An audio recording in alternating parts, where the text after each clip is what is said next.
నమస్తే అందరికీ.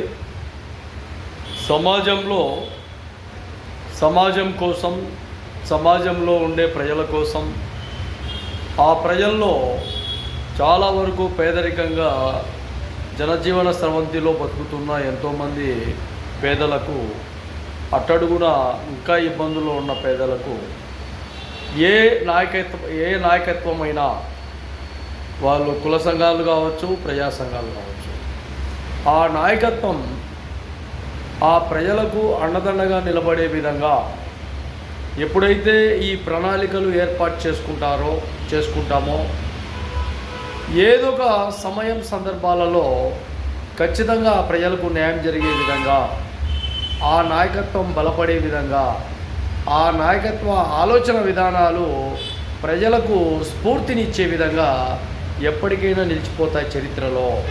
ఇవి బాగా గుర్తుపెట్టుకోండి ప్రజలు.